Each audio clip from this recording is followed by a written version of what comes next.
To our YouTube channel, guys. So, guys, in this video, we will cover chapter 4 of unit first. तो unit first का chapter number 4 करने जा रहे हैं हम इस वीडियो में। ये वीडियो हिंदी मीडियम स्टूडेंट के लिए होने वाली है, जैसे कि इससे प्रीवियस जितने भी वीडियो थे वो भी मैंने हिंदी मीडियम इंग्लिश मीडियम दोनों में डाली है। तो ये भी वीडियो आपको इंग्लिश मीडियम में भी मिल जाएगी, आप वेट कीजिएगा। तो यूनिट फर्स्ट आज हम करने जा रहे हैं, यूनिट फर्स्ट का चैप्टर नंबर 4। ठीक है, तो यूनिट नंबर फर्स्ट में आपके 5 चैप्टर दे रखे थे।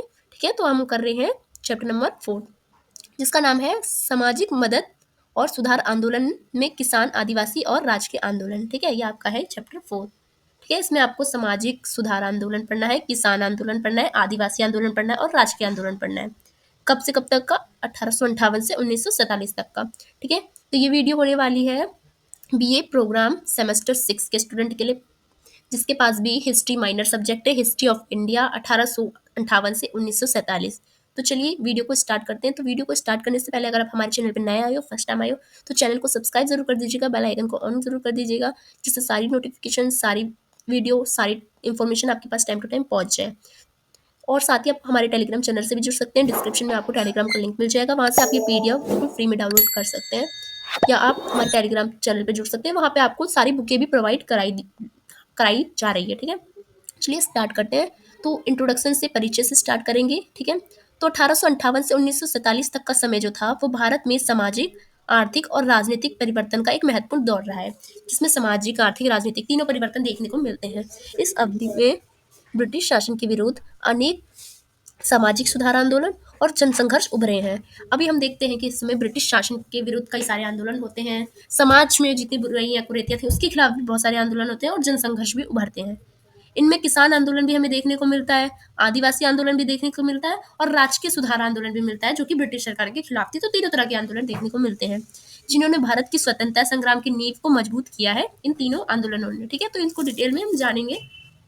ठीक है, तो चलिए स्टार्ट करते हैं। तो मुख्य किसान आंदोलन से पहले हम किसान आंदोलन से स्टार्ट करते हैं। तो मुख्य मुख्य किसान जो आंदोलन थे वो मैं आपको बता देती हूँ, जो कि 1858 से 1947 तक में हुए हैं।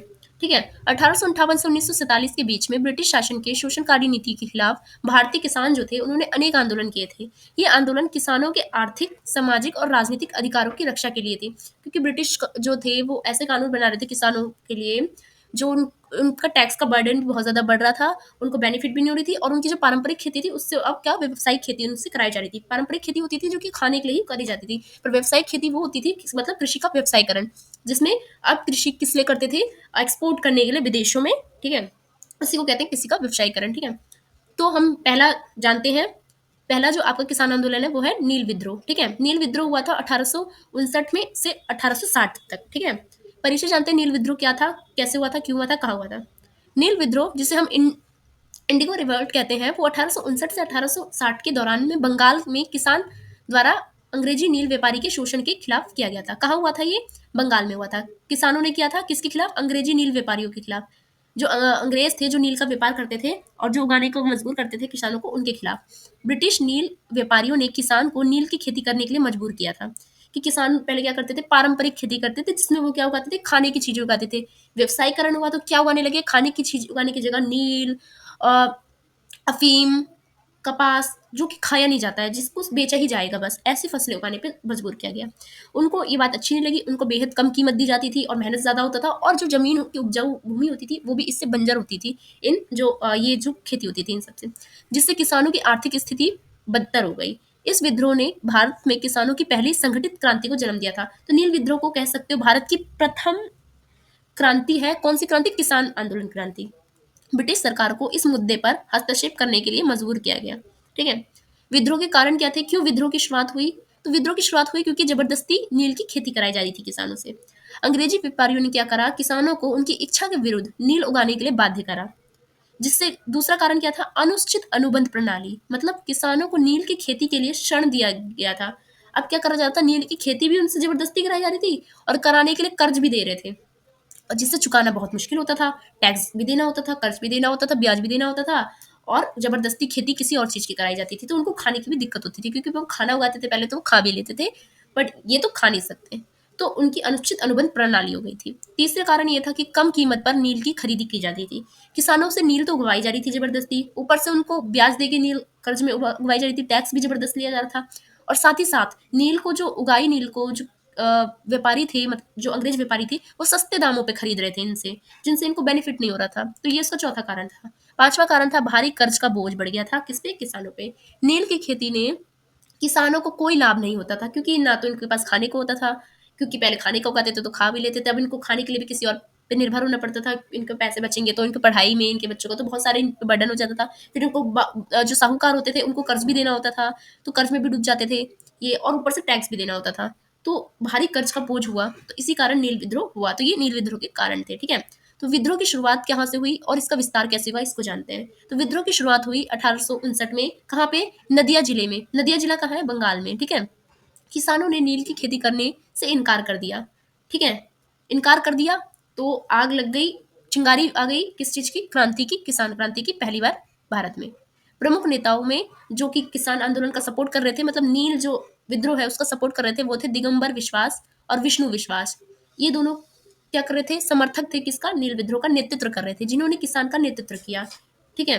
किसान नेता कह सकते हो। धीरे धीरे विद्रोह क्या हुआ? पूरे बंगाल के अन्य भागों में फैल गया, जैसे जैसोर, राजशाही, ढाका, मलादा, खुलना, पारसिया तक फैल गया था, ठीक है। किसानों ने नील उगाने से मना कर दिया और नील कारखानों पर हमले भी कर दिए, ठीक है। इस फिर क्या हुआ? इस विद्रोह को कुछ स्थानीय जमींदारों और बुद्धिजीवियों का समर्थन भी मिल गया। कुछ ऐसे जमींदार थे और बुद्धिजीवी थे, मतलब पढ़े लिखे लोग जो थे, वो इस जो आंदोलन का सपोर्ट कर रहे थे कि हाँ अंग्रेज ज्यादा टैक्स ले रहे हैं, इन पे बर्डन पड़ रहा है, तो इनको सपोर्ट कर रहे थे, ठीक है। ब्रिटिश सरकार की प्रतिक्रिया। अब आंदोलन तो करा इन्होंने, कारण जान लिया हमने, हमने विस्तार जान लिया, शुरुआत कहाँ से हुई ये भी जान लिया। पर इस विद्रोह का, जब भी विद्रोह हुआ अंग्रेजों के खिलाफ, तो अंग्रेजों ने क्या प्रतिक्रिया दी इसके खिलाफ? अंग्रेजों का क्या रिएक्शन रहा? तो शुरुआत में अंग्रेजों ने विद्रोह को दबाने के लिए दमनकारी नीति तो अपनाई, सैन्य बल का प्रयोग किया, ठीक है। सैन्य बल से क्या करा? आंदोलन को रोका गया। लेकिन जब आंदोलन बढ़ता गया और 1860 में नील आयोग के गठित किया गया, फिर क्या हुआ? आयोग की रिपोर्ट में किसानों की समस्या को सही माना गया और जबरन नील खेती को रोक दी गई। तो ये प्रतिक्रिया किसकी हुई? ब्रिटिश सरकार की। नील विद्रोह के प्रभाव क्या पड़े? अब देख इम्पैक्ट क्या पड़ा नील विद्रोह का। तो नील की जबरन खेती समाप्त हो गई, क्योंकि कानून ले आया गया था नील संगठन का। 1860 के बाद किसान पर नील उगाने का दबाव कम हुआ। दूसरा चीज क्या प्रभाव पड़ा? किसानों की एकजुटता बढ़ी, क्योंकि जब क्रांति हुई तो सारे किसान एक साथ आए, संगठित हुए। तो स्वतंत्रता संग्राम में भी देख सकते हो कि भारत के लोग एकजुट हो रहे हैं, तो स्वतंत्रता संग्राम की भी नींव पड़ी इससे। ये भारत में संगठित किसान आंदोलन की पहली सफल मिसाल रही है, जो कि सफल रहा, ये आंदोलन विफल नहीं रहा। भविष्य के किसान आंदोलन की नींव भी रखी इसने, तो इसका प्रभाव रहा है। इस विद्रोह से प्रेरित होकर बाद में बहुत सारे चंपारण सत्याग्रह, जो कि 1917 में, जैसे किसान आंदोलन, कई किसान आंदोलन आप पढ़ते हो, वो सबका नेतृत्व कह सकते हो, प्रभाव कह सकते हो, प्रेरित कह सकते हो होकर किससे हुआ? नील विद्रोह से। बंगाल के चौथा प्रभाव क्या पड़ा? बंगाल के बुद्धिजीवियों का समर्थन भी मिला, जैसे ईश्वर चंद्र विद्यासागर, दीन बंधु मित्र। इन्होंने क्या करा? नील दर्पण नाटक लिखा। अपने नाटक के माध्यम से, ये कौन थे? ये लेखक थे। लेखक क्या कर रहे थे? अपने जो लेख थे, अपने जो पुस्तक थी, अपने जो निबंध थे, उसमें किसानों की दयनीय स्थिति को बता रहे थे। और इससे क्या हो रहा था? हिंदी कविताएं जब लोग पढ़ रहे थे, किसानों की स्थिति को समझ रहे थे, किसान इससे प्रेरित, एक तरफ से ये कम्युनिकेशन का जरिया बन गया था, जिससे समर्थन मिला, और समर्थन मिलने से ये किसान आंदोलन क्या हुआ? एकदम सफल रहा। निष्कर्ष के तौर पे क्या लिखोगे? कि नील विद्रोह किसान द्वारा ब्रिटिश शोषण के खिलाफ पहला बड़ा संघर्ष था, सशस्त्र संघर्ष था। इसने न केवल जबरन नील खेती को समाप्त किया, बल्कि भारतीय किसान आंदोलन को संगठित करने की दिशा में भी एक नया मार्ग प्रस्तुत किया। यह विद्रोह ब्रिटिश औपनिवेशिक नीतियों के खिलाफ भारतीय किसान की संघर्षशीलता और साहस का प्रतीक बना रहा। आई होप आपको नील विद्रोह समझ आया हो। जानते हैं हम दूसरा किसान आंदोलन जो कि प्रमुख है। हम 10 किसान आंदोलन पढ़ेंगे प्रमुख, ठीक है, जो आपके एग्जाम में कोई से भी आप लिख सकते हो। दक्कन किसान विद्रोह, क्योंकि इंपॉर्टेंट है, आपको सब पढ़ना ही पड़ेगा, आपके सिलेबस में है। तो 1875 का दक्कन का किसान विद्रोह। परिचय। दक्कन किसान विद्रोह 1875 में महाराष्ट्र के पुणे और अहमदाबाद जिले से स्टार्ट हुआ था, ठीक है। गुजरात के अहमदाबाद और महाराष्ट्र के अहमदनगर और महाराष्ट्र के पुणे से, ठीक है। यह विद्रोह मुख्य रूप से साहूकार और महाजनों के खिलाफ था। साहूकार और महाजन कौन होते थे? किसी एक एरिया में जहाँ खेती हो रही है, मान लो किसी गांव में, तो उसके जो जमींदार होते थे, साहूकार होते थे ना, जो उनको कर्ज देते थे, उस गांव के देखभाल करते थे, कर्ज देने वाले जो पट्टे पे भूमि देते थे, उनके खिलाफ हुआ था ये आंदोलन, ठीक है। जो किसान का अत्यधिक शोषण कर रहे थे। ब्रिटिश सरकार की नीतियों के कारण किसान पर कर्ज का बोझ तो बढ़ रहा था, और जब वे इसे चुका नहीं पा रहे थे, तो उनकी भूमि और संपत्ति छीन ली गई। इस शोषण के विरुद्ध में किसानों ने संगठित होकर आंदोलन किया और पूरे दक्कन क्षेत्र में ये फैल गए। विद्रोह के कारण क्या थे दक्कन विद्रोह के? जानते हैं। तो साहूकार की व्यवस्था और ऋण जाल। साहूकार जो थे वो ऋण जाल में फंसा रहे थे किसी किसानों को। किसानों को साहूकारों से ऊंची ब्याज दरों पर कर्ज लेना पड़ता था। बहुत ज्यादा ये लोग कर्ज जो देते थे ऊंची ऊंची ब्याजों पे दिया करते थे, जिससे बर्डन पड़ता था किसानों पे। साहूकार अपने हिसाब से झूठे दस्तावेज बनाकर किसानों की जमीन और संपत्ति हड़प लेते थे, और कर्ज चुकाने में असमर्थ किसानों और को बंधुआ मजदूर बना लिया जाता था। तो ये बहुत ज्यादा बढ़ रहा था, साहूकार अत्याचारी हो रहे थे जबकि ये भारतीय थे। तो इसी के खिलाफ किसानों ने आंदोलन कर दिया। ये अंग्रेजों के खिलाफ नहीं था, ये साहूकारों के खिलाफ था। दूसरा कारण क्या था? ब्रिटिश सरकार की शोषणकारी नीतियां। अब ब्रिटिश सरकार के खिलाफ आंदोलन था। ब्रिटिश सरकार ने किसानों पर भारी कर लगाए थे, जिन्हें सूखे और फसल खराब होने के बावजूद भी वसूला जाता था।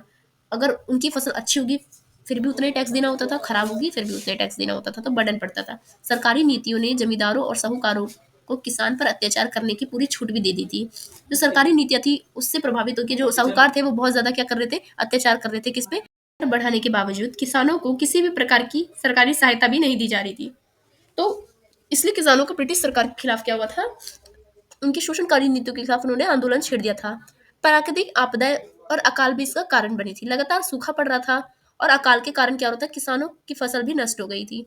फसल खराब होने के बावजूद साहूकारों ने अपना ऋण वापस लेने के लिए किसानों पर दबाव बनाया। किसानों को अपनी जमीन, मवेशी और घर तक गिरवी रखने पड़े थे। तो ये कारण बनी किसका? किसान आंदोलन का। विद्रोह की शुरुआत और विस्तार कहाँ से हुआ था? तो दक्कन के जो किसान थे उन्होंने विद्रोह की शुरुआत की थी। कहाँ से? पुणे जिले के सूपा गांव से। जब किसानों ने संगठित होकर साहूकारों पर हमला किया तो इसी को कहा जाता है दक्कन का विद्रोह। ठीक है, किसान विद्रोह। जल्दी विद्रोह अहमदाबाद, सतारा और सोलापुर और नासिक जिले तक फैल गया। स्टार्ट हुआ था पुणे से, फैल गया अहमदनगर, सतारा, सोलापुर, नासिक। ठीक है। किसानों ने साहूकारों के रिकॉर्ड नष्ट कर दिए। जो भी वो साहूकार क्या करते थे? जमींदार, इनके पास रिकॉर्ड होते थे, जो भी पैसे देते थे लेते थे जमीन के, इनके पास क्या होते थे? पूरे दस्तावेज होते थे। उन सबको इन्होंने नष्ट कर दिया, जला दिया, और संपत्ति पर उनकी क्या कर लिया? कब्जा कर लिया। किन्होंने? किसानों ने। उन्होंने कर्ज के बही खाते जला दिए ताकि ऋणों से मुक्त हो सके, क्योंकि उसी में तो लिखा रहता है कि कितना ऋण देना है, लेना है, सब हिसाब रहता है। इन्होंने जो साहूकार थे उनके जो दस्तावेज थे उसी को जला दिया था किसानों ने। यह विद्रोह अहिंसक नहीं था, बल्कि कई जगहों पर साहूकारों को शारीरिक नुकसान भी पहुंचाया गया था। ये बहुत ज्यादा अहिंसक नहीं था, पर कहीं कहीं पे बस ऐसा देखने को मिला है कि जैसे कि साहूकारों को मारा पीटा गया। तो ये आंदोलन, तो ब्रिटिश सरकार की इसकी प्रतिक्रिया क्या हुई दक्कन आंदोलन में? तो शुरुआत में सरकार ने इस विद्रोह को दबाने के लिए पुलिस और सैन्य बल भेजे थे। ठीक, जैसे कि नील विद्रोह को भी दबाने के लिए भेजे थे। कई किसानों को गिरफ्तार भी कर लिया गया और उन्हें कठोर सजाएं भी दी गई ब्रिटिश सरकार द्वारा। हालांकि विद्रोह की व्यापकता को देखते हुए ब्रिटिश सरकार ने किसानों की मांगों पर विचार किया, सोचा समझा और जाना, और 1879 में कृषि ऋण राहत अधिनियम के तहत उन्होंने एक अधिनियम पारित किया, जिससे किसानों को कुछ राहत मिली और साहूकारों को माननीयों पर रोक लगी। प्रभाव जानते हैं अब हम, विद्रोह का प्रभाव क्या हुआ? तो साहूकारों की मनमानी पर नियंत्रण लगा। सरकार ने साहूकारों की जो गतिविधियां थी, जो भी वो करते थे, उनको नियंत्रित करने के लिए कानून बनाए, जिससे जो साहूकार थे वो अब मनमानी नहीं कर सकते थे जो किसान होते थे उनपे। तो किसानों को आंशिक राहत इससे मिली। दक्कन के क्षेत्र में किसानों को कर्ज चुकाने के लिए थोड़ी राहत दी गई सरकार द्वारा, ब्रिटिश सरकार द्वारा। तीसरा, भविष्य के किसान आंदोलन की नींव भी रखी। किसने? दक्कन के किसान आंदोलन ने। इस विद्रोह से प्रेरित होकर भारत में किसान आंदोलन का सिलसिला शुरू हुआ और ब्रिटिश सरकार के लिए ये चेतावनी भी साबित हुई। इस विद्रोह ने अंग्रेजों को यह एहसास कराया कि किसान शोषण को चुपचाप सहन नहीं करेंगे। अगर उनके साथ शोषण होगा, ज्यादा टैक्स लगाया जाएगा या कुछ होगा, तो फिर वो क्या करेंगे? क्रांति लाएंगे, विद्रोह करेंगे। ठीक है। तो निष्कर्ष में क्या लिखोगे? निष्कर्ष में लिखना है कि दक्कन का जो किसान विद्रोह था वो 19वीं सदी के सबसे महत्वपूर्ण किसान आंदोलन में से एक था। यह विद्रोह मुख्य रूप से साहूकार और जमींदारों की, जो साहूकार थे और जमींदार थे, वो उनके शोषण नीति के खिलाफ थी। किसान किसके खिलाफ कर रहे थे? अंग्रेज के खिलाफ नहीं कर रहे थे, जमींदारों के खिलाफ कर रहे थे। ठीक है, जिसने ब्रिटिश प्रशासन को किसान की समस्याओं की ओर ध्यान देने के लिए मजबूर किया। इस विद्रोह से क्या हुआ? ब्रिटिश सरकार का किसानों की स्थिति पर ध्यान पड़ा तो उन्होंने इसके लिए कानून बनाया। आंदोलन ने आगे चलकर भारतीय किसानों में संघर्ष और प्रतिरोध की भावना को भी मजबूत किया और स्वतंत्रता संग्राम के दौरान किसान की भागीदारी को भी प्रेरित किया। जो कि स्वतंत्रता संग्राम में सबने अपना योगदान दिया था, तो इन किसानों के भी एकजुट संगठन ने भी योगदान दिया था। आई होप आपको ये समझ आया। चलते हैं हम अपने तीसरे किसान विद्रोह पे। हम 10 किसान विद्रोह कवर करेंगे। तो पबाना किसान विद्रोह, जो कि 1873 से 1876 तक चला था। परिचय जानते हैं कि पबाना किसान विद्रोह था क्या? पबाना किसान विद्रोह 1873 से 76 के दौरान में बंगाल में शुरू हुआ था, जो कि अब बांग्लादेश में, वो बंगाल का ये अलग साइड वाला हिस्सा है जो कि बांग्लादेश बन गया था। ठीक है, तो बंगाल के पबाना जिले में ये हुआ था। यह विद्रोह मुख्य रूप से जमींदारों द्वारा किसानों से अत्यधिक कर लगान वसूलने और जबरदस्ती की नील खेती कराने के विरोध में थी। तो ये विद्रोह भी किसके खिलाफ थी? जमींदारों के द्वारा किसानों से अधिक जो नील की खेती जबरन करवाई जा रही थी उसके खिलाफ थी, मतलब किसान कर रहे थे विद्रोह जमींदार के खिलाफ। ये आंदोलन शांतिपूर्ण तरीके से शुरू हुआ था, लेकिन बाद में जमींदारों और ब्रिटिश अधिकारियों के दमन के कारण उग्र रूप इसका देखने को मिला किसानों के द्वारा। इसके कारण क्या थे इस विद्रोह के? तो इस विद्रोह के कारण थे अत्यधिक लगान और शोषण कर रहे थे किसानों पर। कौन? साहूकार, जमींदार। ठीक है, ब्रिटिश शासन में जमींदारों को किसान से अत्यधिक लगान वसूल की पूरी छूट दी गई थी। जो ब्रिटिश सरकार थी उन्होंने क्या करा था, जमींदारों को छूट दे दी थी कि वो कितने भी टैक्स ले सकते हैं किसान से। बस उनको एक फिक्स कर दी थी किस पे, जमींदारों को एक फिक्स राशि कर दी थी कि जमींदारों को जो सरकार है उसको एक फिक्स अमाउंट देना है, बट जमींदार कितना भी ले सकते हैं किसान से, उस पर कोई डिपेंड नहीं करता, उस पर कोई पाबंदी नहीं लगाई थी। तो इसका गलत फायदा उठाते थे जमींदार और किसानों का शोषण करते थे ज्यादा टैक्स लगा के। किसानों को अनिश्चित करों के बोझ तले दबाकर आर्थिक रूप से कमजोर कर दिया था इस व्यवस्था ने, जिसे हम बंदोबस्त प्रणाली भी कहते हैं। तो जबरदस्ती नील की खेती भी कराई जा रही थी किसानों से जमींदारों द्वारा। किसानों को उनकी इच्छा के विरुद्ध नील की खेती कराने के लिए बाध्य करा गया था। इसके खिलाफ थे किसान। नील व्यापारियों ने किसानों को बहुत कम कीमत पर उनकी उपज खरीदने के लिए भी मजबूर किया। तो जो व्यापारी थे, जो कंपनी थी, उन्होंने क्या करा, कम दामे पे नील को खरीदा। ज्यादा दाम भी नहीं दे रहे थे, उपज की जो सही कीमत थी वो भी नहीं दे रहे थे, और एक तो जबरन खेती करा रहे थे। तीसरा, किसानों की भूमि पर कब्जा कर रहे थे, तो इसके विरोध भी ये आंदोलन हुआ था। यदि किसान लगान चुकाने में असमर्थ रहते थे तो क्या करते थे, जमींदार उसकी भूमि छीन लेते थे। साहूकार और महाजन किसान को भारी ब्याज दर पर ऋण देते थे, जिससे वे और अधिक कर्ज में डूब जाते थे। जो साहूकार महाजन होते थे, जमींदार होते थे, वो क्या करते थे, किसानों को लोन दिया करते थे, और लोन जो चुका नहीं पाते थे तो उनकी जमीन को छीन लिया जाता था। तो इसके विरोध में भी क्या है, किसानों ने आंदोलन किया। चौथा क्या था कि ब्रिटिश सरकार की उदासीनता देखने को मिली। अंग्रेज सरकार ने जमींदारों को खुली छूट दे रखी थी कि किसानों के अधिकारों की रक्षा के लिए कोई ठोस कदम नहीं उठाए गए थे। तो उदासीनता देखने को मिलती है कि जमींदारों को तो बहुत अधिकार दिए गए, तो कितना भी टैक्स ले सकते हो, बट जो किसान है उनके लिए कोई कानून नहीं बनाया गया था, या कोई एक्ट नहीं बनाया गया था कि उनकी रक्षा करी जाए। तो न्याय प्रणाली में भ्रष्टाचार था बहुत ज्यादा, क्योंकि बहुत ज्यादा टैक्स ले रहे थे किसान, जिससे किसान कभी भी न्याय नहीं पा सक रहे थे। तो देखने को मिल रही थी जो सरकार थी उसकी उदासीनता देखने को मिलती। विद्रोह की शुरुआत कहाँ से हुई थी और विस्तार कहाँ से हुआ था, इसको जानते हैं।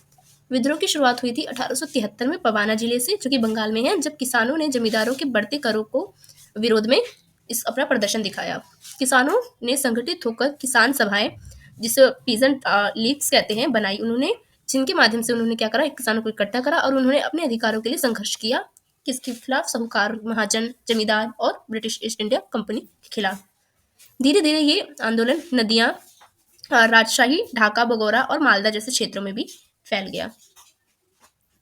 किसानों ने जमींदारों को लगान देने से इनकार कर दिया और संगठित विरोध प्रदर्शन भी किया। जमींदारों ने पुलिस और गुंडों की मदद से किसानों को दबाने की कोशिश की, लेकिन आंदोलन बहुत ज्यादा मजबूत हो गया था, तो ये हो नहीं पाया। फिर ब्रिटिश सरकार की प्रतिक्रिया ये देखने को मिलेगी, जमींदारों का समर्थन तो किया पर किसानों का दमन भी किया। आंदोलन को कुचलने के लिए कई किसानों को गिरफ्तार भी कर लिया गया और उन पर अत्याचार भी की गई ब्रिटिश ईस्ट इंडिया कंपनी द्वारा। लेकिन जब आंदोलन और अधिक बढ़ गया तो सरकार ने किसानों की समस्याओं पर विचार करा और 1885 में क्या करा, उन्होंने बंगाल किराएदार अधिनियम एक लाया।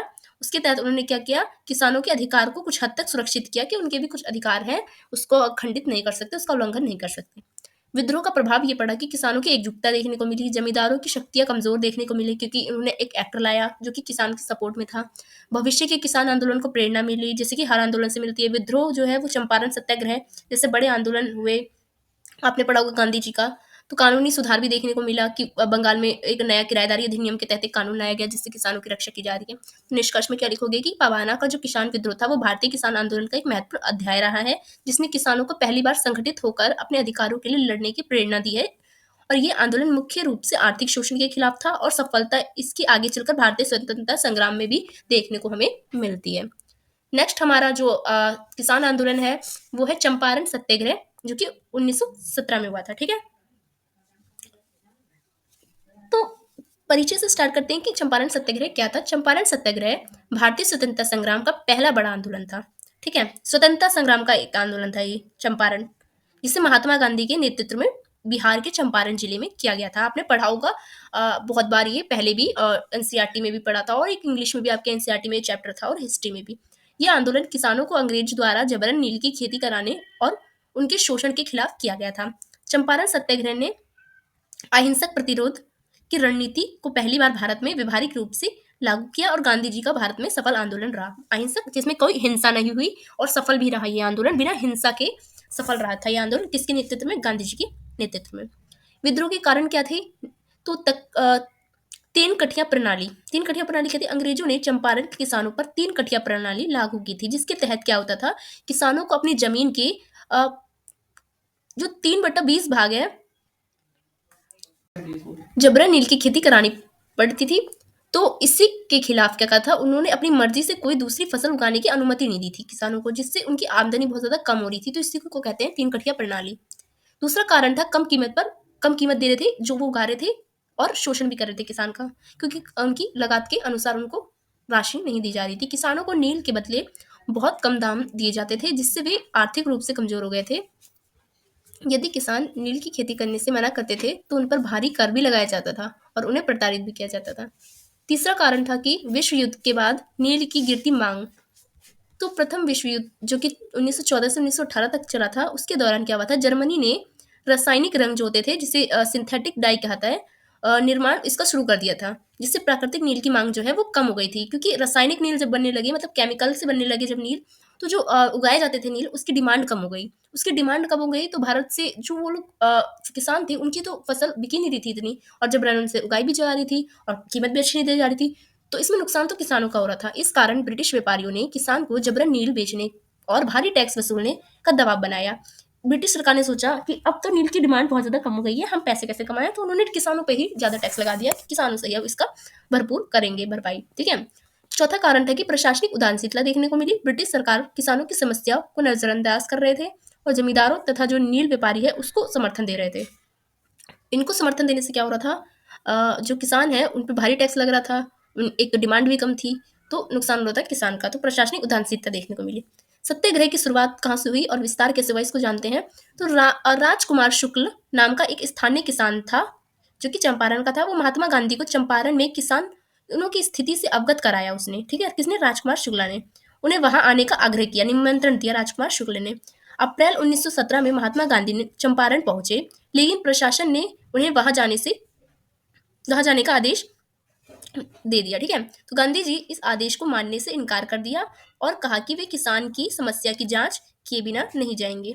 ठीक है, इसके बाद गांधी जी ने सत्याग्रह आंदोलन शुरू किया और गांव गांव जाकर किसानों की समस्याओं की जानकारी ली। ठीक है, और जानकारी लेने के बाद गांधी जी ने राजेंद्र प्रसाद, जो कि आप जानते हो ना राजेंद्र प्रसाद जी को, और अनुग्रह नारायण सिंह और ब्रज किशोरी प्रसाद और जवाहरलाल नेहरू और महादेव देसाई, इन सब नेताओं को इस आंदोलन में, सत्याग्रह में शामिल किया, जो कि अंग्रेजों के खिलाफ था, जो कि नील जबरन खेती कराई जा रही थी किसानों से।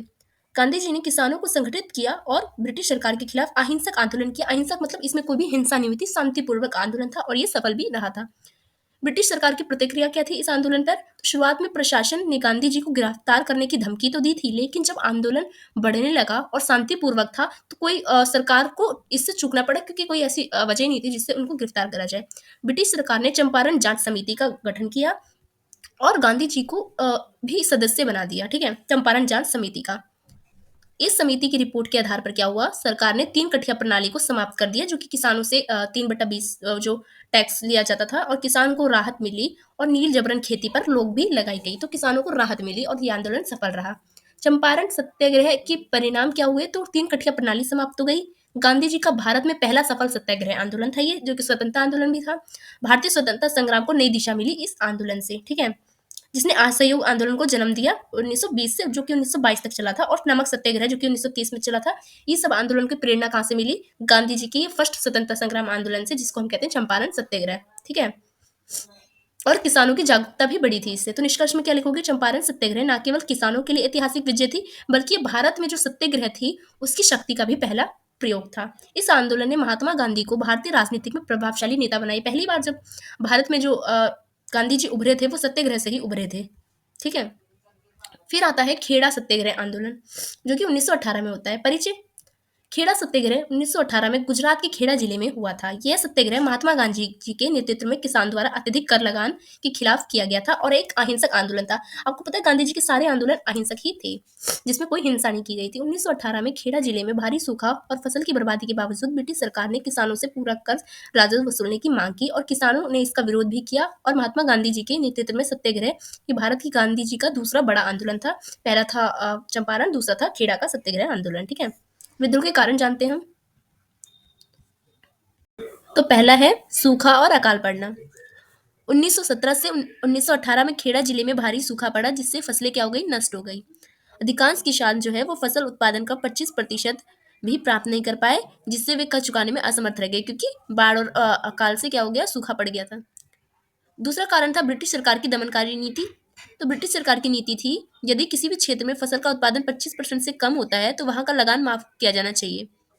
ठीक है। लेकिन खेड़ा में क्या हो रहा था, खेड़ा में इस सरकार इस नियम को लागू करने से मना कर रही थी और वसूली का दबदबा कर रही थी। मतलब ये नियम था कि 25% से कम अगर फसल होगी तो क्या होगा, हम टैक्स नहीं लेंगे। बट यहाँ पे ये जो खेड़ा था उसमें ये लागू करने के लिए मान नहीं रहे थे, पर पूरे इंडिया में हो रहा था। तो इनके साथ क्या होता, ब्रिटिश सरकार की दमनकारी नीति थी। किसानों की आर्थिक स्थिति की बहाली, ये भी तीसरा कारण है। मतलब किसानों की स्थिति जो है, आर्थिक स्थिति वो बदतर हो गई थी। अकाल और कर वृद्धि के कारण किसान जो है वो भुखमरी और गरीबी से जूझ रहे थे। साहूकारों और महाजनों से लिया गया जो कर्ज था वो उन्हें संकट में डाल रहा था। सत्याग्रह की शुरुआत और विस्तार। ठीक है, सत्याग्रह की शुरुआत कैसे हुई और कैसे इसका विस्तार हुआ। महात्मा गांधी, सरदार वल्लभ भाई पटेल और नरहरि परीख और मोहन लाल पांड्या और इंदुलाल याग्निक, इनके नेतृत्व में क्या हुआ था, खेड़ा के किसानों ने आंदोलन शुरू किया था। तो ये सब प्रमुख नेता थे। अब गांधी जी प्रमुख नाम एक भी याद रख सकते हो। किसानों ने कर नहीं देने की शपथ ली थी। ठीक है, वो कर नहीं दे रहे थे और ब्रिटिश सरकार के खिलाफ सत्याग्रह और अहिंसक आंदोलन छेड़ दिया उन्होंने, जिसमें उन्होंने कोई अहिंसा नहीं की, कोई हिंसा नहीं की। अहिंसक आंदोलन था और सत्याग्रह की राह पे था। ठीक है, जो कि गांधी जी का था। उन्होंने कर देने से मना कर दिया। सत्याग्रह के तहत किसानों ने अपने खेतों को छोड़ दिया और सरकारी नोटिसों को नजरअंदाज किया और कर देने से भी इनकार कर दिया। सरकार ने किसानों को दबाने के लिए उनकी जमीन, मवेशी और संपत्ति जब्त करनी शुरू कर दी, लेकिन किसान जो है वो पीछे नहीं हटे इससे। तो ब्रिटिश सरकार की प्रतिक्रिया क्या रही इस पे, सरकार ने सत्याग्रह को कुचलने की कोशिश की, लेकिन किसान की एकजुटता और सत्याग्रह के कारण उसे झुकना पड़ा ब्रिटिश सरकार को। ठीक है, ब्रिटिश सरकार को किसानों ने झुका दिया था। आखिरकार सरकार ने 1918 में किसानों को करों से राहत दिया और बकाया कर भी उनका माफ करा, क्योंकि 25% से कम खेती होगी तो वो कर माफ होगा। यह सत्याग्रह किसान के संगठित संघर्ष की जीत साबित हुई थी। तो ये गांधी जी का दूसरा आंदोलन था जो कि सफल रहा था।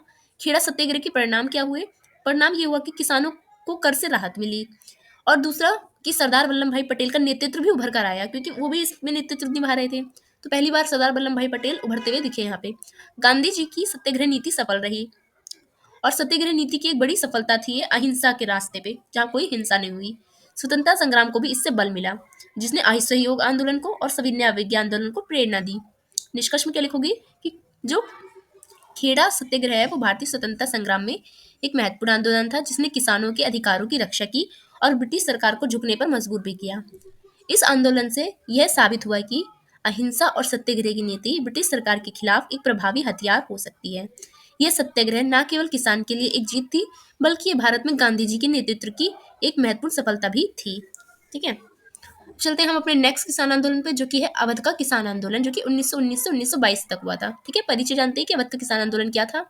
अवध किसान आंदोलन 1919 से 1922 के दौरान में हुआ था। कहाँ हुआ था, अवध पता है ना आपको, अयोध्या वाला जो भाग है अवध, अवधपुरी कहते हैं ना राम जी को, तो उत्तर प्रदेश के अवध क्षेत्र में हुआ था। ये आंदोलन मुख्य रूप से जमींदारों और तलुकदारों के द्वारा किसानों के शोषण के खिलाफ थी। यहाँ पे भी जमींदार क्या कर रहे थे, किसानों का शोषण कर रहे थे टैक्स के द्वारा। किसानों को भारी लगान, बेगार, मुफ्त मजदूरी और जबरन वसूली का सामना करना पड़ रहा था। कौन करा रहा था इनसे, जमींदार करा रहे थे। इस आंदोलन का नेतृत्व करा था बाबा रामचंद्र ने। ठीक है, देखो राम जी की भूमि से नाम भी याद हो सकता है, रामचंद्र। ठीक है, तो रामचंद्र ने किया था और ये महात्मा गांधी के असहयोग आंदोलन जो 1922 से 1920 से 1922 में भी जुड़े हुए थे। ठीक है, इन्होंने इसका नेतृत्व किया था अवध आंदोलन का। विद्रोह के कारण क्या थे अवध में, तो अत्यधिक लगान और शोषण, जैसे कि हर जगह हो रहा था। जमींदार किसान से बेहद ऊंचा लगान वसूलते थे और कई जगहों पर ये कुल उत्पादन का 50% से भी अधिक ले लेते थे। सोचो, जितना फसल उगा रहा है उसका 50% से अधिक कर ले लेते थे। करों की वसूली के लिए किसान पर अत्याचार और अहिंसा कर रहे थे ये लोग, तो इसके खिलाफ उन्होंने आंदोलन किया। कारण बनाइए, बेगार प्रथा। बेगार प्रथा क्या थी, किसानों को तलुकदारों जो होते थे, वो बड़े जो जमींदार होते थे, उनके लिए मुफ्त मजदूरी बेगार करनी पड़ती थी। एक तो वो खेत में काम करते थे, खेत में काम करने के बाद जो बड़े बड़े किसान होते थे उनके भी काम करने पड़ते थे इन्हें, तो इसको कहते थे बेगार प्रथा। मतलब कर्ज ना चुकाए तो उनके घर में या उनके खेतों में काम करना पड़ता था। यदि कोई किसान इनकार करता था तो उसकी पिटाई की जाती थी और उसकी जमीन भी छीन ली जाती थी। मजदूर का शोषण हुआ, तो इसलिए कारण बनी। तीसरा कारण था युद्ध के बाद की आर्थिक बदहाली। प्रथम विश्व युद्ध जो हुआ था 1914 से 1918 में, उसके बाद पूरी ही दुनिया में क्या हुई थी, महंगाई बहुत ज़्यादा बढ़ गई थी, क्योंकि विश्व युद्ध हुआ था। तो विश्व युद्ध में तो सब देशों पे इम्पैक्ट पड़ेगा, तो किसानों की आमदनी नहीं बढ़ी इससे। युद्ध के दौरान किसानों से जबरन अन्न मवेशी धन वसूला गया, जिससे उसकी हालत खराब हो गई। क्योंकि जो वर्ल्ड वॉर हो रहा था, वर्ल्ड वॉर के दौरान ब्रिटिश जो पैसा वसूल रहे थे वो ज्यादातर इंडिया से, और जो भी उसके उपनिवेश थे उससे वसूल रहे थे। ब्रिटिश सरकार और जमींदार की मिली भगत थी ये, ठीक है।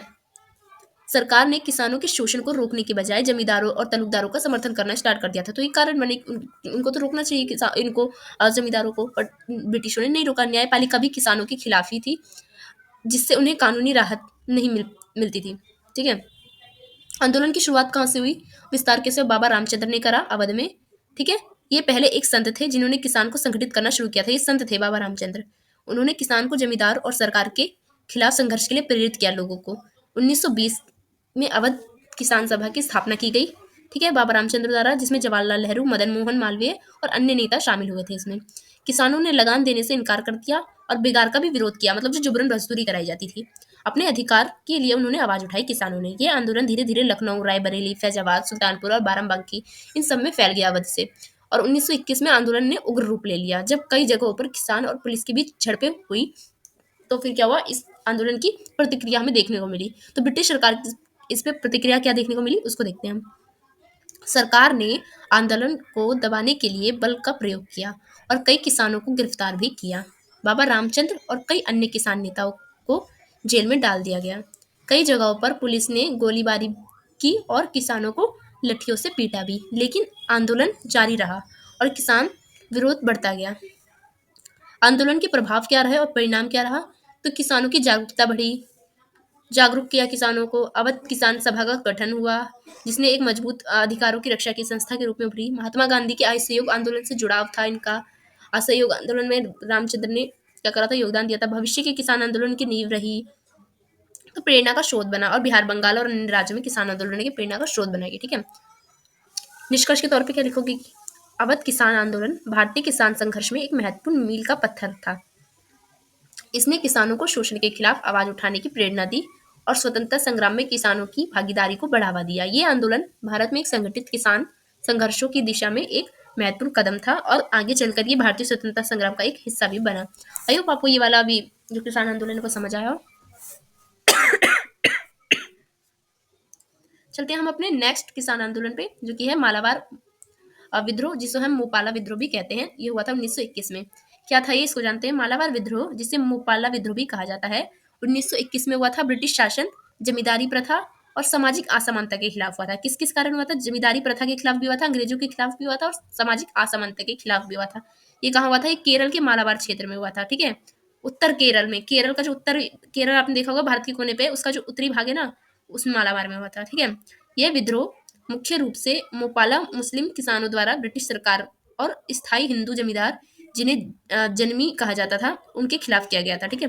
मुसलमान जो किसान है उनके द्वारा किया गया था, किसके खिलाफ, हिंदू जमींदारों के खिलाफ। ये आंदोलन असहयोग आंदोलन, जो कि 1920-22 और जो खिलाफत आंदोलन था, जो कि 1924 था, उससे प्रेरित था ये, ठीक है। विद्रोह के कारण क्या थे, विद्रोह का कारण था कि जमींदार प्रथा और किसानों का शोषण हो रहा था। मोपाला में माललाई जो मुसलमान थे, जो कि मतलब तमिल मुस्लिम थे, जो मतलब साउथ इंडिया के जो मुस्लिम थे, उन्होंने किसान हिंदू जमींदार, जिन्हें जन्मी कहा जाता था, उनकी जमीन पर काम करते थे वो, ठीक है, मुसलमान, और अत्यधिक लगान चुकाते थे, ज्यादा टैक्स लेते थे इनसे। जमींदार किसानों को मनमाने करो और जबरन बेदहाली का शिकार करते थे, बनाते थे, ठीक है, क्योंकि जमींदार क्या करते थे, अपनी मनमानी करते थे। ब्रिटिश सरकार की दमनकारी नीतियां भी इसका कारण बनी। ब्रिटिश सरकार ने जमींदारों को कानूनी सुरक्षा दी, किसान के शोषण पर भी ध्यान नहीं दिया, ठीक है। अंग्रेजों ने विद्रोह को कुचलने के लिए कई कदम उठाए बड़े बड़े, और किसानों में असंतोष इससे बढ़ गया, तो ये भी कारण बना। तीसरा कारण था खिलाफत आंदोलन और असहयोग आंदोलन का प्रभाव। 1919 में जब शुरू हुआ था खिलाफत आंदोलन, जिसमें गांधी जी के असहयोग आंदोलन ने इस विद्रोह को प्रेरित किया था, तो मुस्लिम मोपाला किसान ने धार्मिक स्वतंत्रता और सामाजिक न्याय के संघर्ष के रूप में इसे देखा था। तो इसलिए ये भी एक इसका कारण बनता है। आपको पता है ना, खिलाफत आंदोलन दो भाइयों ने स्टार्ट करा था, जो मुस्लिम भाई थे, जो जब युद्ध चल रहा था यूरोप में, तो जो पद हटा दिया था खलीफा का, तो इसके खिलाफ ही यहाँ जो खिलाफत आंदोलन है वो स्टार्ट हुआ था। आई होप आपने पढ़ा होगा ये। तो चौथा था कि धार्मिक उन्माद और सामाजिक असंतोष का कारण। आंदोलन को बाद में हिंदू मुस्लिम संघर्ष का रंग दे दिया गया, बट ऐसा कुछ था नहीं, क्योंकि जमींदार तो हर जगह, चाहे हिंदू हो चाहे मुसलमान हो, सभी का ही शोषण कर रहे थे, ठीक है। तो पर ये इसको रंग दे दिया गया कि हिंदू जमींदार किसका शोषण कर रहे हैं, मुस्लिम किसानों का। पर जो हिंदू जमींदार थे, हमने ऊपर भी जितने आंदोलन पढ़े उसमें क्या है, हिंदू किसानों का भी शोषण कर रहे थे, वो थे ही ऐसे जमींदार शोषण करने वाले। तो इनको रंग क्या दे दिया गया, हिंदू मुसलमान का रंग दे दिया गया। पर ऐसा कुछ था नहीं। कुछ इलाकों में हिंदू जमींदारों के खिलाफ हिंसक घटनाएं हुई देखने को मिला, सांप्रदायिक तनाव देखने को मिला, हिंदू मुस्लिम तनाव। विद्रोह की शुरुआत और विस्तार कैसे हुआ इसको जानते हैं। 20 अगस्त 1921 में यह विद्रोह एरनाड और वल्लुवानाड जिसे मालाबार क्षेत्र से शुरू हुआ था। ठीक है। हजारों मुलप्पा जो किसान थे, जो कि मुस्लिम किसान थे, उन्होंने ब्रिटिश अधिकारी और पुलिस स्टेशनों और सरकारी भवनों और जमींदारों के घरों पर क्या कर दिया, हमला कर दिया। इन सब जगहों पर उन्होंने ब्रिटिश राज के प्रतीकों को भी नष्ट कर दिया, जला दिया गया। कुछ स्थानों पर समांतर सरकारें स्थापित करने की कोशिश भी उन्होंने की। ठीक है। जहाँ जो उनको समान अधिकार दिलाए। विद्रोह जल्दी ही पूरे मालाबार क्षेत्र में फैल गया और हिंसक ने एक झड़प होने लगी। ठीक है। ब्रिटिश सरकार की इस आंदोलन पर प्रतिक्रिया क्या देखने को मिली। ब्रिटिश सरकार ने इसे दबाने के लिए ब्रिटिश सरकार ने विद्रोह को कुचलने के लिए सेना भेजी। हजारों किसानों को गोलियां मार दिया गया और हजारों को गिरफ्तार भी कर लिया गया। कई मुलप्पा नेताओं को फांसी भी दे दी गई और देश से भी निकाल दिया गया। वागमोन ट्रेन त्रासदी के नाम से प्रसिद्ध घटना में गिरफ्तार किए गए और 67 मुलप्पा कैदी ट्रेन में दम घुटने से ही मर गए थे, जिसे हम कहते हैं वागमोन ट्रेन त्रासदी। जब ये मुलप्पा किसानों को कैद करके ले जाया जा रहा था, एक जगह से दूसरी जगह शिफ्ट किया जाता, तो ट्रेन में ही दम घुटने से क्या हुआ था, इनकी मौत हो गई थी। विद्रोह के प्रभाव क्या हुए। विद्रोह का प्रभाव हुआ कि ब्रिटिश शासन के प्रति गुस्सा बढ़ गया। किसमें, किसानों में और मुस्लिमों में। इस विद्रोह ने ब्रिटिश सरकार को दमनकारी नीति को उजागर किया, सांप्रदायिक तनाव भी बढ़ा दिया। कुछ मुलप्पा किसान द्वारा हिंदू जमींदारों और हिंदू समुदाय पर हमले किए गए। ठीक है। क्योंकि इसको रूप दे दिया किसका, हिंदू मुस्लिम का। बट ये था जमींदार और किसानों का विद्रोह। बट हमले फिर क्या होने लगे, एक समुदाय पे ही होने लगा। मतलब गलत इसको रूप दे दिया गया था, जिससे यह आंदोलन सांप्रदायिक रंग ले लिया था।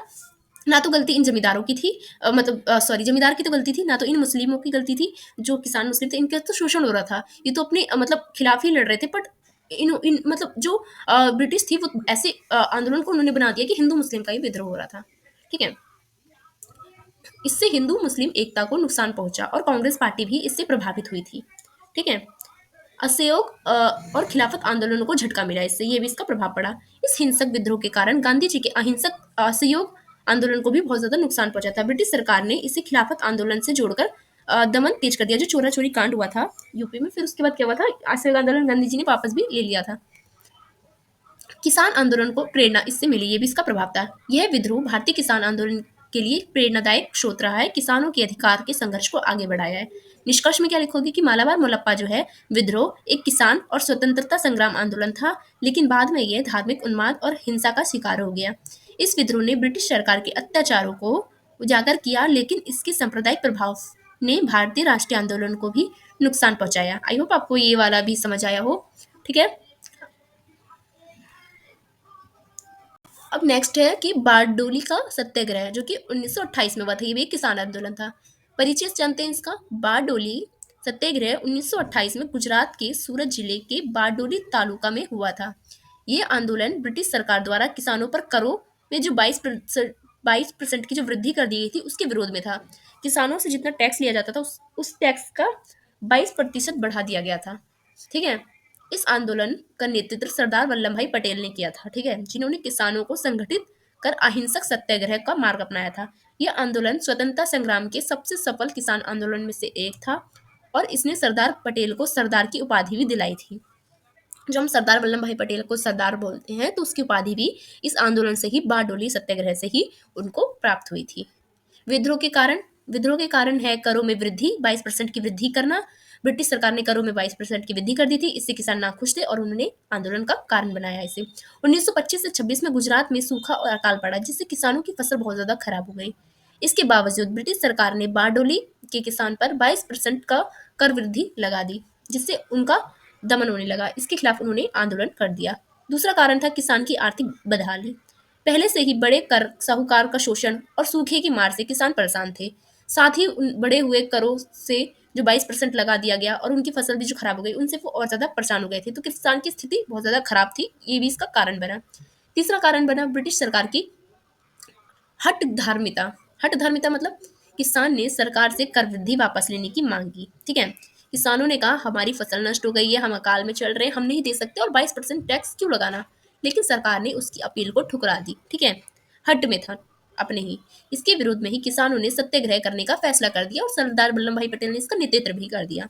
सत्याग्रह की शुरुआत कहाँ से हुई थी, विस्तार कहाँ से हुआ था? किसानों ने सरदार वल्लभ भाई पटेल के नेतृत्व में कर ना देने का संकल्प लिया। कहा हम तो टैक्स नहीं देंगे। महादेव देसाई, कस्तूरबा गांधी और इनाम साहब जैसे नेता भी इस आंदोलन में क्या थे, शामिल थे। नेतृत्व किया था इन्होंने। किसानों ने शांति और अहिंसा की मार्ग पर चलते हुए सत्याग्रह किया, कोई भी हिंसा नहीं किया। ब्रिटिश सरकार ने किसानों को जमीन से बेदखल करने और फसलें जब्त करने और संपत्तियों की नीलामी करने की धमकी भी दी, लेकिन किसानों ने संगठित होकर कर देने से इनकार कर दिया और सत्याग्रह जारी रखा। पूरे गुजरात में किसानों ने ब्रिटिश सरकार के खिलाफ आवाज उठाई और आंदोलन को व्यापक समर्थन भी मिला इससे। ब्रिटिश सरकार की प्रतिक्रिया क्या रही इस पे, इस आंदोलन पे? सरकार ने किसानों पर दमन शुरू किया, उनकी भूमि, मवेशी घर जब्त करने की कोशिश की। ठीक है, ये ब्रिटिश सरकार ने करना स्टार्ट किया, जो आंदोलन कर रहा था। कई किसानों को जेल में भी डाल दिया गया और आंदोलन को दबाने का प्रयास भी किया ब्रिटिशों ने। लेकिन किसानों की एकता और जो उनके सत्याग्रह के कारण थे, उन पे सरकार का दबाव बढ़ता गया। अंततः ब्रिटिश सरकार को कर वृद्धि वापस ही लेनी पड़ी, मतलब ये भी किसान आंदोलन क्या हुआ, सफल हुआ और संपत्ति भी लौटानी पड़ी। तो बारडोली सत्याग्रह के प्रभाव क्या पड़े? सरदार पटेल को सरदार की उपाधि मिली। बारडोली आंदोलन की सफलता के बाद वल्लभ भाई पटेल को सरदार यानी नेता की उपाधि दे दी गई, तभी से उन्हें सरदार वल्लभ भाई पटेल कहा जाता है। दूसरा, किसान की जीत और करों की वापसी हुई। सरकार को किसान की मांग माननी पड़ी और कर में वृद्धि भी वापस करनी पड़ी। स्वतंत्रता संग्राम को भी इससे बल मिला। गांधी जी की सविनय अवज्ञा आंदोलन 1930 को इन्होंने मार्गदर्शन प्रदान किया। चौथा, किसानों में आत्मविश्वास भी बढ़ाया। निष्कर्ष में क्या लिखोगे कि बारडोली सत्याग्रह भारतीय स्वतंत्रता संग्राम का एक महत्वपूर्ण और सफल आंदोलन था। इस आंदोलन ने न केवल ब्रिटिश शासन के दमनकारी नीति के खिलाफ किसान की ताकत को दिखाया, बल्कि भारत में अहिंसक सत्याग्रह की सफलता का एक उदाहरण भी प्रस्तुत किया। आई होप आपको ये भी अच्छे से समझ आया हो। चलते हैं हमारे नेक्स्ट आंदोलन पे, जो कि है तिबागा आंदोलन। तिबागा आंदोलन 1946 से 47 में हुआ था, जब देश आजादी हो गया था। 1947 में पता है हमारा देश आजाद हो गया था, तो उसी टाइम पीरियड में था जब भारत के संविधान का निर्माण हो रहा था। ठीक है, परिचय से स्टार्ट करते हैं। तो तिबागा आंदोलन 1946 से 47 में बंगाल में, अब जो कि अब बांग्लादेश है, वहां पे हुआ था। एक महत्वपूर्ण किसान आंदोलन था। ये आंदोलन बंटाईदार शेयर कॉपर्स किसानों के अधिकार की रक्षा के लिए किया गया था। अपनी उपज का बड़ा हिस्सा जमींदारों को देने के लिए मजबूर करा गया था। किनको? ये जो बटाईदार थे, जो बड़े किसान होते थे, बटाईदार जो होते थे। इस आंदोलन का नेतृत्व किसने किया था? अखिल भारतीय किसान सभा ने किया था। ऑल इंडिया किसान सभा ने। इसका मुख्य नारा था 2/3 जमीन हमारी, जिसका अर्थ था कि किसान अपनी उपज का 2/3 हिस्सा अपने पास रखेंगे। और ब्रिटिश सरकार क्या कर रही थी? इनसे छीन रही थी जमींदारों द्वारा। ब्रिटिशों विद्रोह के कारण क्या थे? विद्रोह के कारण था कि बटाईदारों का शोषण। बंगाल में किसान बटाईदार व्यवस्था में काम करते थे, जहां जमींदार उपज का 2/3 हिस्सा ले लेते थे और किसानों को सिर्फ 1/3 हिस्सा ही मिलता था। इससे किसानों का क्या हो रहा था? शोषण हो रहा था। किसानों को महाजन, साहूकार और जमींदारों से कर्ज लेना पड़ता था, जिससे वे गरीबी और शोषण और जाल में फंसते जा रहे थे। दूसरा कारण था बढ़ती गरीबी और भूखमरी। 1943 में बंगाल में भयंकर अकाल पड़ गया था, जिससे लाखों लोग मारे गए थे। इस संकट ने किसानों को और कमजोर कर दिया और वे अपनी फसल को पूरा अधिकार पाने के लिए संघर्ष भी करने लगे। तीसरा कारण रहा द्वितीय विश्व युद्ध और स्वतंत्रता संग्राम का प्रभाव। द्वितीय विश्व युद्ध जो हुआ था 1939 से 45 तक, और भारत छोड़ो आंदोलन जो हुआ था 1942 में, उसके बाद किसानों में ब्रिटिश शासन और जमींदार प्रथा के खिलाफ गुस्सा बहुत ज्यादा ही बढ़ गया था। तो किसानों को उम्मीद थी कि स्वतंत्रता के बाद उन्हें जमीन का पूरा अधिकार मिलेगा। अखिल भारतीय किसान सभा की भूमिका भी इसमें रही है। अखिल भारतीय किसान सभा ने किसान को संगठित किया और उन्हें जमींदारों के खिलाफ संघर्ष करने के लिए प्रेरित भी किया। तो आंदोलन की शुरुआत कहाँ से हुई और विस्तार कैसे हुआ? तो आंदोलन की शुरुआत 1946 में बंगाल के दिनाजपुर और जलपड़ाईगुड़ी झील से हुई थी। किसान सभा के कार्यकर्ताओं ने किसानों को संगठित किया और उन्हें 2/3 फसल अपने पास रखने के लिए प्रेरित भी किया, और इसी के खिलाफ उन्होंने आंदोलन किया था। किसानों ने जमींदारों को कर देने से बिल्कुल ही इनकार कर दिया, उनकी जमीनों पर कब्जा भी कर लिया। कई जगहों पर किसानों ने लाठियां, तीन धनुष, इन सब के हथियारों का उपयोग किया और पुलिस का विरोध किया, जो ब्रिटिश पुलिस थी। आंदोलन तेजी से बंगाल के अन्य हिस्सों में फैलने लगा और ब्रिटिश प्रशासन के लिए एक ये बड़ी चुनौती बन गई थी। ब्रिटिश सरकार और जमींदारों की इसमें प्रतिक्रिया क्या रही इस आंदोलन पे? तो ब्रिटिश सरकार ने इस आंदोलन को दबाने के लिए पुलिस और सेना का सहारा लिया। कई स्थानों पर पुलिस ने गोलियां भी चलाई थी और किसानों को गिरफ्तार भी कर लिया था, उनके घर भी जला दिए गए थे। सैकड़ों किसान मारे गए थे और हजारों को जेल में भी डाल दिया गया था। लेकिन किसानों का संघर्ष जारी रहा और आंदोलनों ने भारत की जमींदारी व्यवस्था को क्या करी? चुनौती दी। तिबागा आंदोलन के प्रभाव क्या थे? किसानों को उनके अधिकारों का एक एहसास हुआ। ये आंदोलन किसानों की जमीन पर अधिकार के संघर्ष का प्रतीक बन गया। उन्होंने अपनी जमीन के लिए क्या करा? नारा भी दिया और संघर्ष भी किया। बटाईदारी प्रथा को समाप्त करने की दिशा में एक कदम बढ़ाया। 1950 में पश्चिम बंगाल सरकार ने बर्गादारी कानून पारित किया, जिसके तहत क्या करा? बटाईदार किसानों को अधिकार उनको दिए गए। और प्रभाव तीसरा क्या पड़ा कि भूमि सुधार आंदोलन की भी नींव पड़ी। इस आंदोलनों के आगे चलकर तेलंगाना आंदोलन, जो कि 1946 से 51 तक चला था, जो कि नक्सलवादी आंदोलन भी था 1960 से 70, जैसी क्रांति किसानों की लड़ाइयों को ही प्रेरित किया था। वामपंथी दलों का भी उदय देखने को मिला हमें। तिबागा आंदोलन के कारण भारतीय कम्युनिस्ट पार्टी सीपीआई और अन्य वामपंथी दलों को बंगाल में राजनीतिक समर्थन भी मिला। ठीक है। निष्कर्ष के तौर पे क्या रखोगे कि तिबागा आंदोलन भारत के किसान आंदोलनों में एक ऐतिहासिक क्रांति था। इसने किसानों को उनके अधिकारों के लिए लड़ने की प्रेरणा दी और भारत में भूमि सुधार नीति का मार्ग प्रशस्त किया। ये आंदोलन ब्रिटिश शासन और जमींदारी प्रथा के खिलाफ किसान की एकजुटता और संघर्ष का प्रतीक बना। आई होप आपको ये समझ आया हो। नेक्स्ट है हमारा तेलंगाना किसान आंदोलन, जो कि 1946 से 51 तक चला था। ठीक है। परिचय। तेलंगाना किसान आंदोलन 1946 से 51 तक चला था। ये भारत के सबसे बड़े किसान सशस्त्र संघर्षों में से एक था। ये आंदोलन मुख्य रूप से तेलंगाना क्षेत्र, जो कि अब तेलंगाना राज्य जो है वो आंध्र प्रदेश में निजाम शासन और जमींदारों के शोषण के खिलाफ था उस समय। इस आंदोलन का नेतृत्व जो है वो भारतीय कम्युनिस्ट पार्टी जो है सीपीआई उसने किया था। इस किसान आंदोलन ने जमींदारी प्रथा को खत्म करने और भूमि अधिकार की मांग भी की थी। तो भूमि अधिकार यहाँ पे देखने को मिलता है, जो कि सीपीआई वामपंथी जो है वो उभरे थे। विद्रोह के कारण क्या थे? निजाम शासन की दमनकारी नीतियां। हैदराबाद रियासत के जो निजाम थे और उनके जो समर्थक जमींदार थे, जिन्हें हम दोरास कहते थे, उन्होंने किसानों से मनमाने कर वसूले थे। जैसे कि जमींदार थे ना, वैसे ही होते थे। जमींदार कह सकते हो, जो कि निजाम में अंडर में काम करते थे, वो थे दोरास। किसानों को बेगार, जो कि मैंने बताया था मुफ्त मजदूरी। किसानों को किसान तो वो तो अपने खेत में तो काम कराते थे, साथ में अपने घर में भी काम कराते थे, करने के लिए मजबूर करा करते थे, तो उसे हम बेगार कहते थे। निजाम शासन ने किसानों की शिकायतों को अनदेखा किया। जैसे कि ब्रिटिश अनदेखा कर रही थी, वैसे जो निजाम था ना बाद में देश आजाद हुआ, आपको पता है निजाम थे तेलंगाना आंध्र प्रदेश में, उन्होंने पुलिस तथा सैन्य बलों के जरिए जो किसान आंदोलन है उसको दबाने की कोशिश की। जमींदार और वतनदारी प्रथा का शोषण।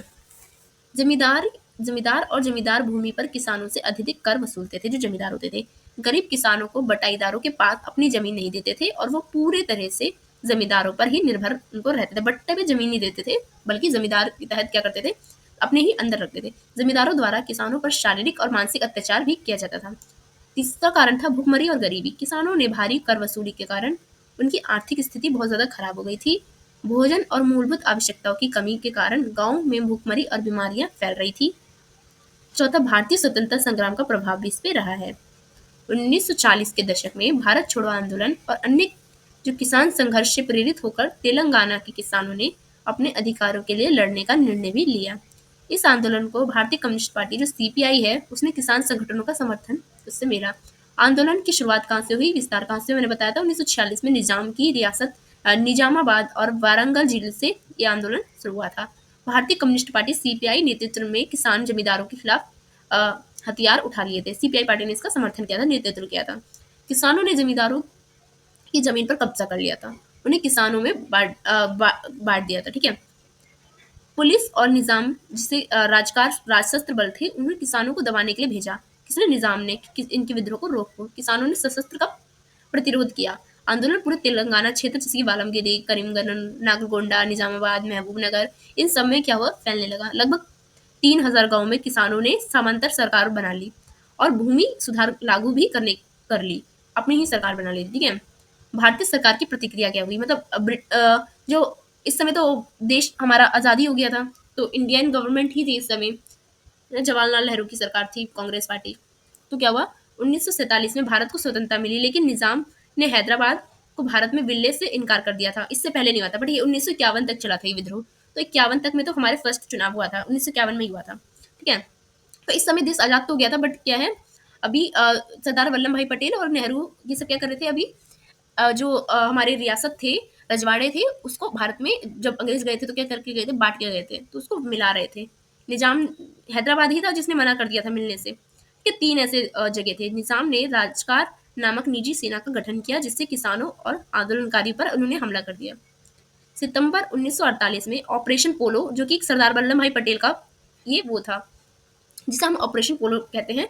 इसमें जो पुलिस आर्मी थी उसको क्या करा गया, अलग ड्रेस में भेजा गया था और फिर क्या करा था, इन सबको भगाया गया था। इसके तहत भारतीय सेना ने हैदराबाद पर क्या करा गया था, हमला कर दिया था और निजाम शासन को पूरी तरह से समाप्त कर दिया था। और सरदार वल्लभ भाई पटेल का अपोलो ऑपरेशन बहुत ज्यादा महत्वपूर्ण योगदान देता है तेलंगाना को भारत में मिलाने का, क्योंकि तेलंगाना भारत में नहीं मिल रहा था।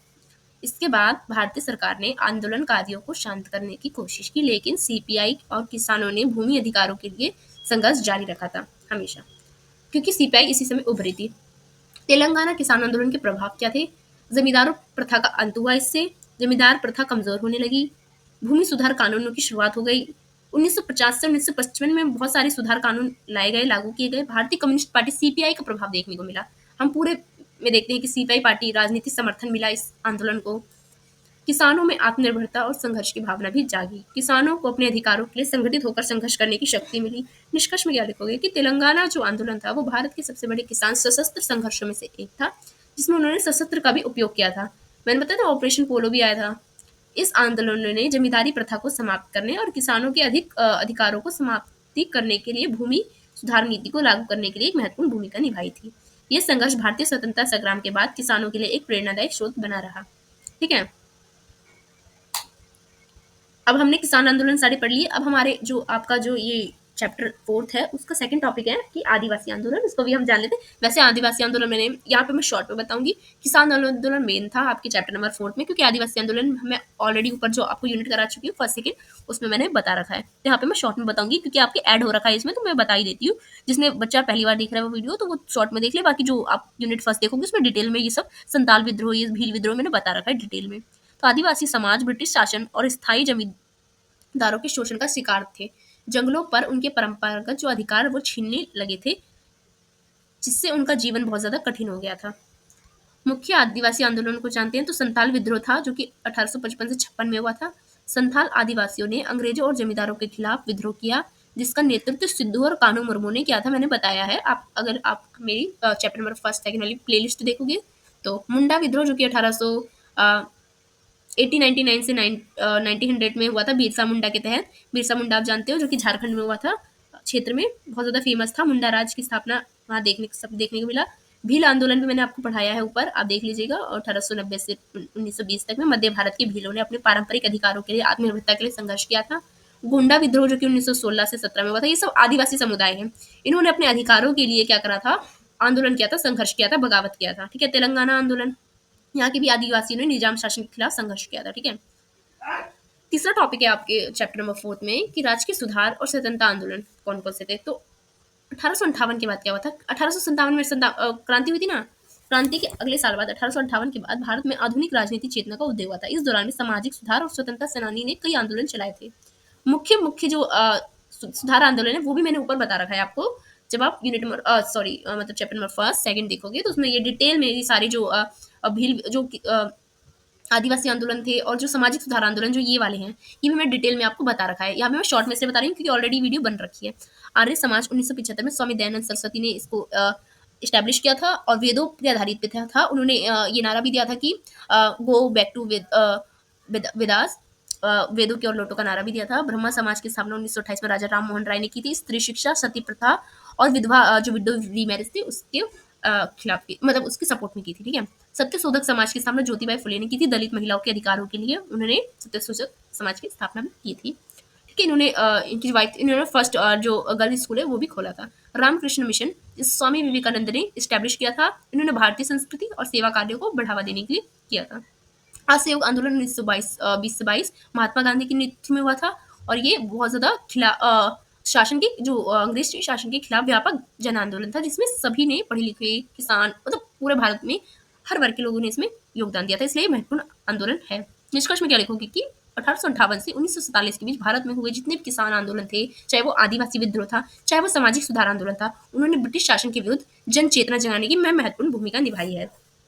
इन आंदोलनों ने भारत में ये जो स्वतंत्रता संग्राम है उसको मजबूत किया और सामाजिक न्याय, समानता और आत्मनिर्भरता की राह को प्रशस्त किया। आई होप यहाँ पे होता है आपका ये पूरा जो चैप्टर नंबर 4 है, मतलब यूनिट आपकी जो फर्स्ट है उसमें 5 चैप्टर थे, ठीक है। तो जो आपका जो 5th चैप्टर है वो आपका आर्य समाज है या ब्रह्मा समाज आई थिंक, ठीक है। तो ये मैंने ऑलरेडी बता रखा है, फर्स्ट या सेकंड जो चैप्टर पढ़ोगे ना उसमें डिटेल में मैंने पढ़ा रखा है ब्रह्मा समाज, एक ही चैप्टर ही दे रखा है उसी पे, तो वो तो मैंने ऑलरेडी करा चुका है, तो मैं दोबारा मैं क्यों कराऊँ, तो इसलिए मैंने नहीं करा रही वो। आपके आज यूनिट नंबर फर्स्ट जो है वो होता है आपको पूरा कंप्लीट। अब नेक्स्ट वीडियो में आपको मिलेगा यूनिट नंबर सेकंड।